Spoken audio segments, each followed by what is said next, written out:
हिंदी वाली क्लास में सर्वनाम भाग 1 के अंतर्गत पहला प्रश्न है संज्ञा के स्थान पर काम आने वाले शब्दों को कहते हैं। संज्ञा के स्थान पर काम आने वाले शब्दों को सर्वनाम कहते हैं। सर्वनाम शब्द सर्व और नाम के योग से बना है। यहाँ सर्व का अर्थ होता है सभी और नाम का यहाँ अर्थ है संज्ञा, अर्थात सभी प्रकार की संज्ञाओं के स्थान पर प्रयुक्त होने वाले शब्द सर्वनाम शब्द कहलाते हैं। उदाहरण देखें तो उदाहरण है मोहन एक अच्छा लड़का है।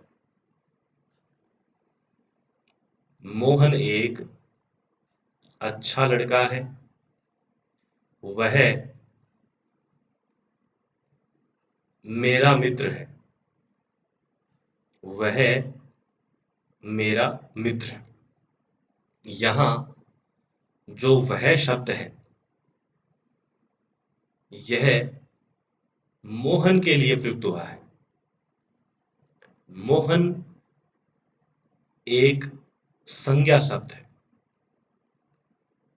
मोहन संज्ञा शब्द के स्थान पर वह का प्रयोग हुआ है, इसलिए यहाँ जो वह शब्द है वह एक सर्वनाम शब्द है। तो इस प्रकार संज्ञा के स्थान पर काम आने वाले शब्दों को सर्वनाम कहते हैं और इस प्रश्न का जो सही उत्तर होगा वो विकल्प नंबर 2 सर्वनाम होगा। अगला प्रश्न है हिंदी व्याकरण में सर्वनाम के प्रमुखतः कितने भेद माने जाते हैं? हिंदी में सर्वनाम शब्द लेखन में शब्दों की पुनरावृत्ति को रोककर भाषा को सहज और सुंदर बनाते हैं। इसलिए विद्वानों ने सर्वनाम को संज्ञा प्रतिनिधि भी कहा है। सर्वनाम शब्दों में वचन और कारक के कारण परिवर्तन होता है और हिंदी व्याकरण में इसके प्रमुखतः 6 भेद स्वीकार किए जाते हैं। पहला भेद है पुरुषवाचक सर्वनाम।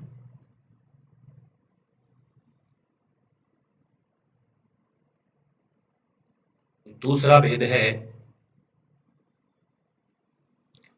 निश्चयवाचक सर्वनाम।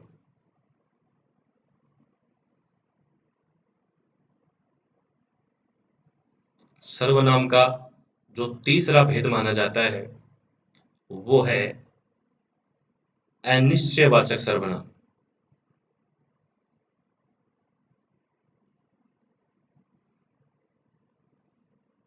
चौथा भेद है प्रश्नवाचक सर्वनाम।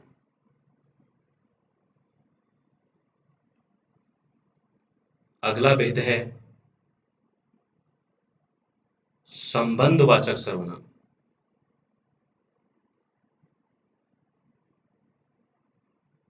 और छठा और अंतिम भेद है निजवाचक सर्वनाम। इस प्रकार सर्वनाम के प्रमुखतः 6 भेद स्वीकार किए जाते हैं। पुरुषवाचक सर्वनाम, निश्चयवाचक सर्वनाम, अनिश्चयवाचक सर्वनाम, प्रश्नवाचक सर्वनाम, संबंधवाचक सर्वनाम और निजवाचक सर्वनाम। अगला प्रश्न है पुरुषवाचक सर्वनाम के कितने उपभेद माने जाते हैं? वक्ता अथवा लेखक की दृष्टि से संपूर्ण सृष्टि के 3 भाग किए जाते हैं। पहला भाग है स्वयं वक्ता, या लेखक।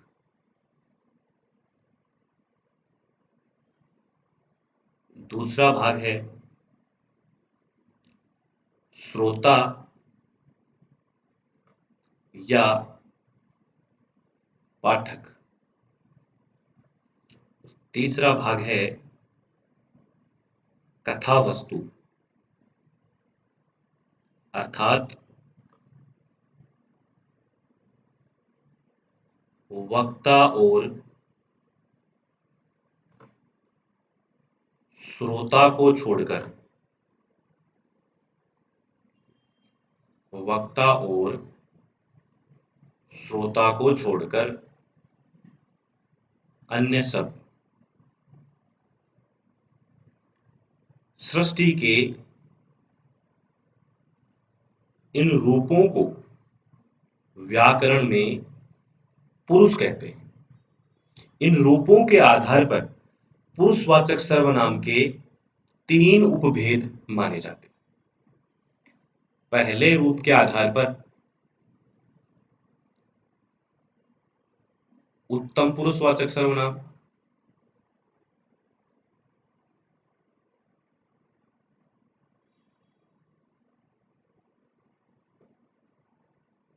दूसरे रूप या भाग के आधार पर मध्यम पुरुषवाचक सर्वनाम,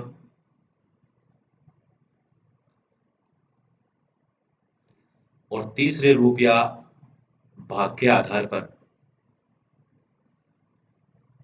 अन्य पुरुषवाचक सर्वनाम।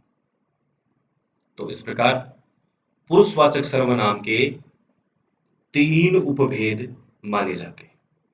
वक्ता अथवा लेखक की दृष्टि से संपूर्ण सृष्टि के तीन भाग किए जाते हैं: स्वयं वक्ता या लेखक, श्रोता या पाठक, कथा वस्तु या वक्ता और श्रोता को छोड़कर अन्य शब्द।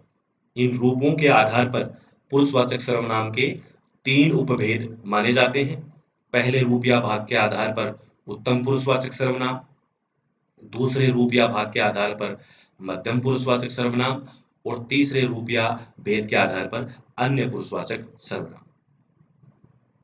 अगला प्रश्न है, निम्नलिखित में से उत्तम पुरुषवाचक सर्वनाम शब्द कौन सा नहीं है? उत्तम पुरुषवाचक सर्वनाम तो वे पुरुषवाचक सर्वनाम जिनका प्रयोग वक्ता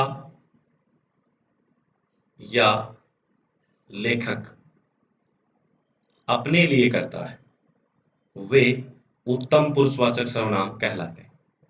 अर्थात ऐसे सर्वनाम शब्द जिनका प्रयोग वक्ता या लेखक के लिए होता है, ऐसे सर्वनाम शब्द उत्तम पुरुषवाचक सर्वनाम के अंतर्गत शामिल किए जाते हैं। उत्तम पुरुषवाचक सर्वनाम शब्दों के अंतर्गत जो शब्द शामिल हैं, उनमें सर्वप्रथम में और कारक के आधार पर में से बनने वाले अन्य शब्द, जैसे मैंने, मेरा, मेरी, मेरे, मेरे लिए,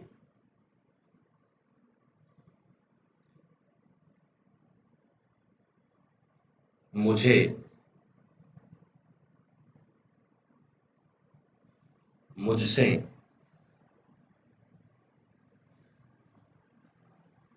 मुझ पर आदि। इसके अतिरिक्त हम और कारक के आधार पर हमसे बनने वाले अन्य शब्द, जैसे हमें, हमने, हमसे, हमारा, हमारी, हमारे,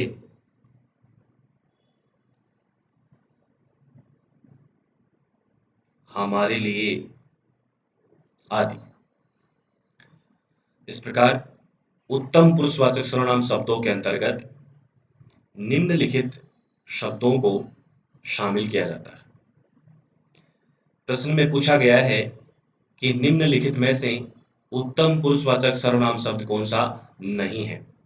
तो पहले विकल्प में है मैं, जो कि एक उत्तम पुरुषवाचक सर्वनाम शब्द है। दूसरे विकल्प में है हम, वो भी एक उत्तम पुरुषवाचक सर्वनाम शब्द है। और तीसरे विकल्प में दिया हुआ है मुझसे, वो भी एक उत्तम पुरुषवाचक सर्वनाम शब्द है। तो इस प्रकार इस प्रश्न का जो सही उत्तर होगा वो विकल्प नंबर 4 होगा। आपका जो सर्वनाम शब्द है उसका प्रयोग मुख्य रूप से मध्यम पुरुषवाचक सर्वनाम के अंतर्गत होता है। अगला प्रश्न है, निम्नलिखित में से मध्यम पुरुषवाचक सर्वनाम शब्द कौन सा है। मध्यम पुरुषवाचक सर्वनाम वे पुरुषवाचक सर्वनाम जिनका प्रयोग श्रोता या पाठक के लिए होता है, वे मध्यम पुरुषवाचक सर्वनाम शब्द कहलाते हैं। मध्यम पुरुषवाचक सर्वनाम शब्दों के अंतर्गत जो शब्द शामिल हैं उनमें सर्वप्रथम तू और तू से बनने वाले अन्य शब्द, जैसे तूने,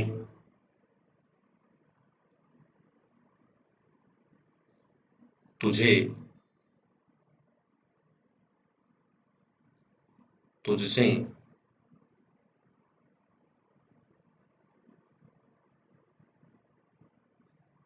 तेरे लिए,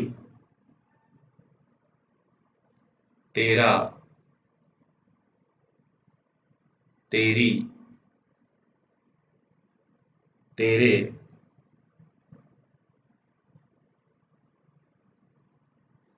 तुझमें, तुझ पर आदि। इसके अतिरिक्त तुम और कारक के आधार पर तुमसे बनने वाले अन्य शब्द, जैसे तुमने, तुम्हें,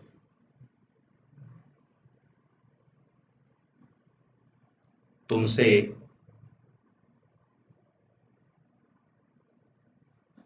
तुम्हारे लिए,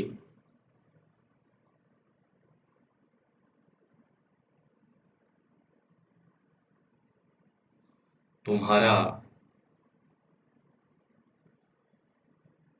तुम्हारी,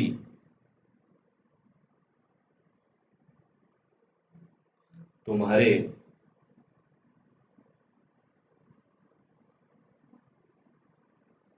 तुम पर आदि। इसी प्रकार आप और कारक के आधार पर आपसे बनने वाले अन्य शब्द, जैसे आपने,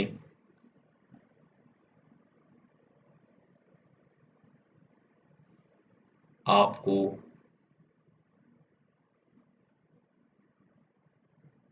आपसे,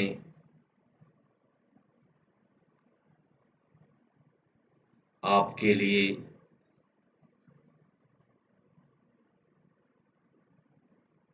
आपका,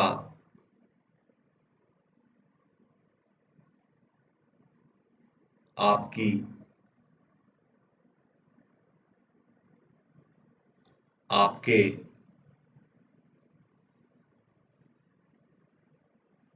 आप पर आदि। इस प्रकार मध्यम पुरुषवाचक सर्वनाम शब्दों के अंतर्गत निम्नलिखित शब्दों को शामिल किया जाता है। प्रश्न में पूछा गया है कि निम्नलिखित में से मध्यम पुरुषवाचक सर्वनाम शब्द कौन सा है। तो पहले विकल्प में है मेरे, जो कि एक उत्तम पुरुषवाचक सर्वनाम शब्द है। दूसरे विकल्प में है हमारे, जो कि एक उत्तम पुरुषवाचक सर्वनाम शब्द है। और तीसरे विकल्प में है तुम एक मध्यम पुरुषवाचक सर्वनाम शब्द है। इसलिए इस प्रश्न का सही उत्तर होगा विकल्प नंबर 3। विकल्प नंबर 4 में वे शब्द दिया हुआ है जो कि एक अन्य पुरुषवाचक सर्वनाम शब्द है। अगला प्रश्न है, निम्नलिखित में से अन्य पुरुषवाचक सर्वनाम शब्द कौन सा है? अन्य पुरुषवाचक सर्वनाम शब्द वे पुरुषवाचक सर्वनाम जिनका प्रयोग वक्ता या श्रोता के अलावा अन्य किसी व्यक्तियों के लिए किया जाता है, वे अन्य पुरुषवाचक सर्वनाम कहलाते हैं। अन्य पुरुषवाचक सर्वनाम शब्दों के अंतर्गत जो शब्द शामिल हैं उनमें सर्वप्रथम यह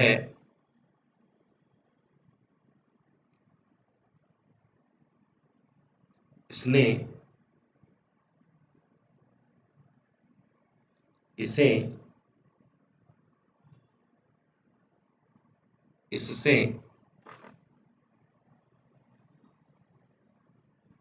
इसके लिए,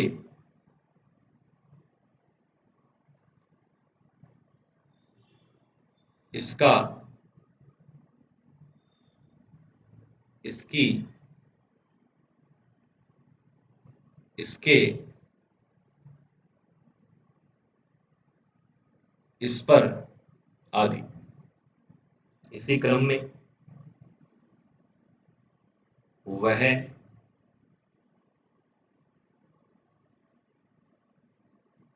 उसने, उसे, उससे,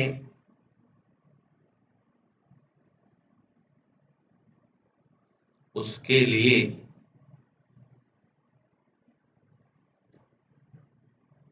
उसका, उसकी,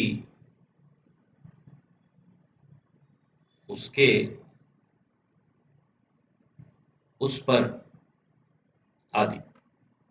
इसी क्रम में ये, इन्होंने, इन्हें, इनसे,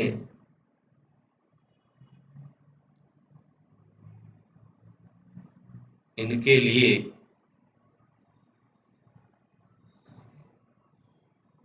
इनका, इनकी, इनके, इन पर आदि। इसी क्रम में वे,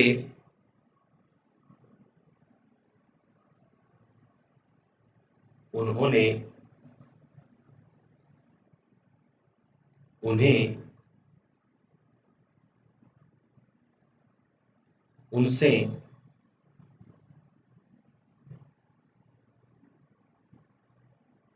उनके लिए, उनका, उनकी, उनके, उन पर आदि। तो इस प्रकार अन्य पुरुषवाचक सर्वनाम शब्दों के अंतर्गत निम्नलिखित सर्वनाम शब्द शामिल हैं। प्रश्न में पूछा गया है कि निम्नलिखित में से अन्य पुरुषवाचक सर्वनाम शब्द कौन सा है? तो पहले विकल्प में है तुम्हारे, जो कि एक मध्यम पुरुषवाचक सर्वनाम शब्द है। दूसरे विकल्प में है उन्होंने। उन्होंने एक अन्य पुरुषवाचक सर्वनाम शब्द है। इसलिए इस प्रश्न का जो सही उत्तर होगा वो विकल्प नंबर 2 होगा। विकल्प नंबर 3 में दिया हुआ है तुम्हें, जो कि एक मध्यम पुरुषवाचक सर्वनाम शब्द है। और चौथे विकल्प में दिया हुआ है मैंने, जो कि एक उत्तम पुरुषवाचक सर्वनाम शब्द है।